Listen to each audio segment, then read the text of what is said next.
Hello दोस्तों, मैं हूं आलोक कुमार शर्मा। मैं आपको पढ़ाने जा रहा हूं फिजिक्स का चैप्टर नंबर 1। और ये है तरंग गति और उनके अनुप्रयोग है। और इंग्लिश में कह दे तो wave motion and it application. तो मैं आपको पढ़ाने जा रहा हूं कि अध्यारोपण का सिद्धांत क्या कहता है। तो जानिए अध्यारोपण का सिद्धांत क्या कहता है। तो ये कहता है कि दो अथवा अधिक तरंगों के मिलने के मिश्रण के फलस्वरूप नई तरंग उत्पन्न करने की घटना को हम तरंगों का अध्यारोपण कर सकते हैं। या हम इस तरह भी कह सकते हैं कि माध्यम के प्रत्येक कण का किसी क्षण परिणामी विस्थापन दोनों तरंगों या अलग अलग उत्पन्न विस्थापनों के बीच गणितीय योग के बराबर होता है। इस सिद्धांत को हम अध्यारोपण का सिद्धांत कह सकते हैं। तो इस चित्र में देखिए, मैंने अध्यारोपण का सिद्धांत बनाया है। तो ए और प्लस बी हो जाता है। तो इसमें ये जुड़ता है तो ए बराबर ए प्लस बी हो जाता है। और वही ये ए और माइनस बी होता है।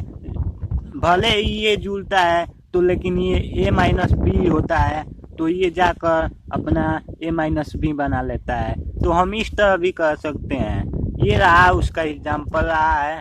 हम अब चलते हैं कि आवर्त गति क्या होती है। तो यदि कोई कण या पिंड किसी निश्चित समय के बाद अपनी गति को दोहराता है तो इस गति को हम आवर्त गति कहते हैं। जैसे हम कह दें कि सूर्य को पृथ्वी 365 दिन में अपनी गति को दोहराती है। तो हम कह सकते हैं उसे आवर्त गति कहते हैं। फिर वो अपने बार बार दोहराती है तो इसे ही हम आवर्त गति कहते हैं।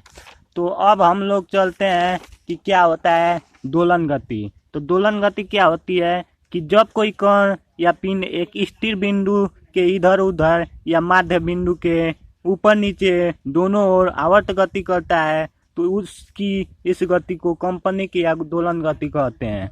और इसका उदाहरण क्या है, तो सरल लोलक को उसकी माध्य स्थिति से थोड़ा हटाकर छोड़ देने पर लोलक का माध्य स्थिति के दोनों ओर गति करता है।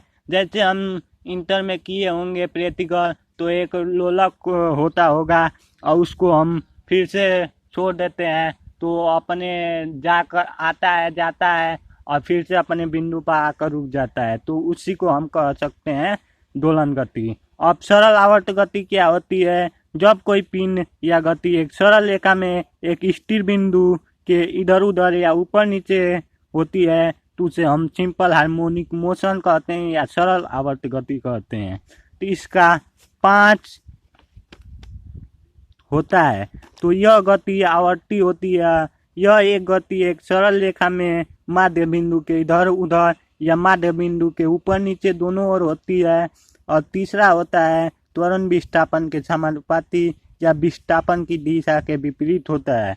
और चौथा होता है त्वरण की दिशा सदैव माध्य बिंदु की ओर होती है।